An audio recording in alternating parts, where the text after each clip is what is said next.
not unlucky at work. You're invisible. Not because you lack talent, not because you're not smart, but because you keep waiting. Waiting to be noticed, waiting to feel ready, waiting for the right time. And while you wait, someone else raises their hand. Meet Jason. Jason is 27. Reliable, hardworking, the kind of employee managers describe as solid. He finishes his tasks, he meets deadlines, he doesn't cause problems. He also hasn't been promoted in 3 years. Every Monday morning, there's a team meeting. Ideas get thrown around, new projects get assigned. Opportunities quietly float in the air for a few seconds. Jason usually has thoughts, sometimes good ones, sometimes better than the ones being shared. But his heart beats a little faster. He wonders if it's polished enough, if it sounds stupid, if someone will challenge him. So he waits, and someone else speaks. Later, he tells himself, I should have said that, but the moment is gone. A month later, a new project opens up. It's visible, high impact, the kind that gets attention from leadership. Jason reads the description twice. He thinks about applying internally. Then the doubts start. I don't meet every requirement. They probably already have someone in mind. I need more experience first. He closes the tab. 2 weeks later, someone with less experience gets the role. Jason feels frustrated, confused, a little bitter. He works hard, so why does it feel like he's standing still? Here's the uncomfortable truth. At work, opportunities rarely go to the most capable person. They go to the most visible capable person. And visibility requires discomfort. Speaking before your idea feels perfect, volunteering before you feel fully qualified, asking for feedback before you're sure you want the answer. Jason's problem isn't skill, it's hesitation. At work, hesitation looks professional, it looks thoughtful, it looks humble, but often it's just fear wearing a polite mask. Fear of being wrong. Fear of being judged, fear of being seen trying. So he tells himself a smarter story. I'm just being strategic. I'll wait for a better opportunity.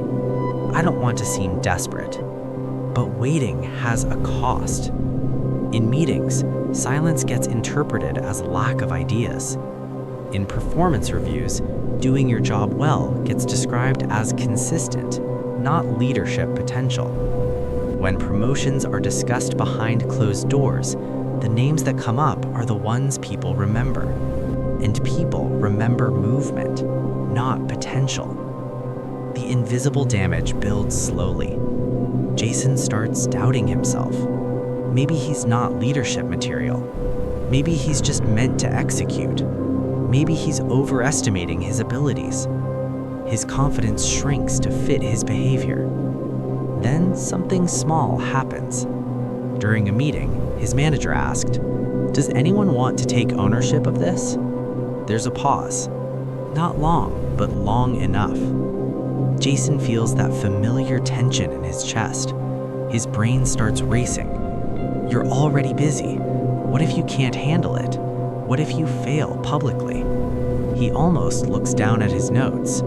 But then he notices something. No one else has spoken yet. This isn't about being the best. It's about being first. Before he can overthink it, he says, "I can take that." His voice isn't perfectly confident, but it's clear. The room moves on. The project becomes his. That evening, he replays the moment. Not with regret, but with curiosity.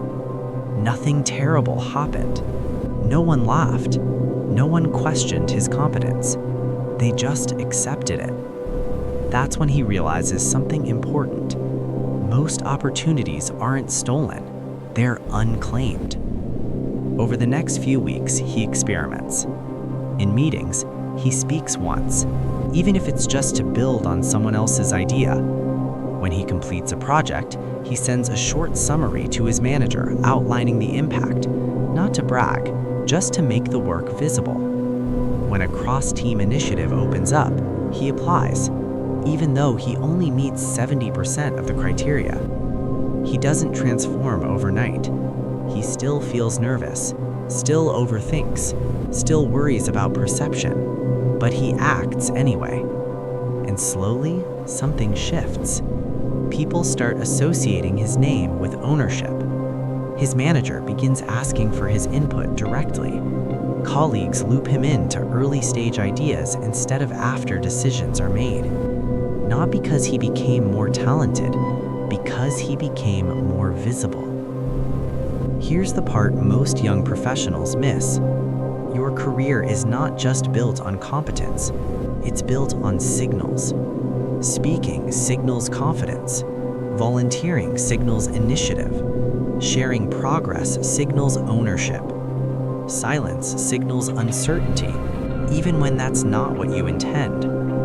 Jason used to believe that good work would naturally rise to the top. Sometimes it does. Often it doesn't. Workplaces are busy. Managers are overwhelmed. Attention is limited.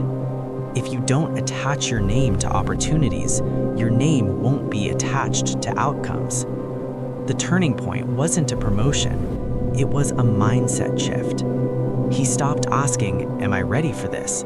and started asking, "Will this stretch me?" If the answer was yes, he leaned in, not recklessly, not arrogantly, just slightly outside his comfort zone. He also changed one small habit. After every meeting, he wrote down one action that would increase his visibility that week. One message, one idea, one volunteer moment. Small, specific, actionable. Not be more confident, but speak once. Not network more, but schedule one coffee chat. Opportunities didn't suddenly flood in, but they stopped passing him by. Months later, when promotion discussions happened again, his name came up differently, not just as reliable, but as proactive, leadership-oriented, someone who steps up. Same skills, different behavior. He didn't wait to be chosen. He made himself hard to ignore. If you keep missing opportunities at work, it's probably not because you're incapable.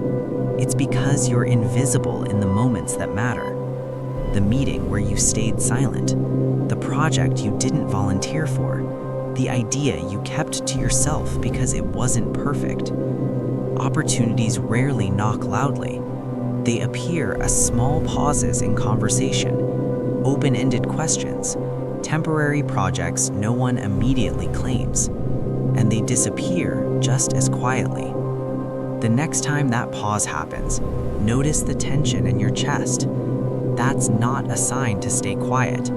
That's the doorway. You don't need to dominate the room. You don't need to be the loudest voice. You just need to move once when others hesitate. Raise your hand. Send the message. Say, "I can take that." Not because you're fully ready, but because growth at work doesn't go to the most prepared.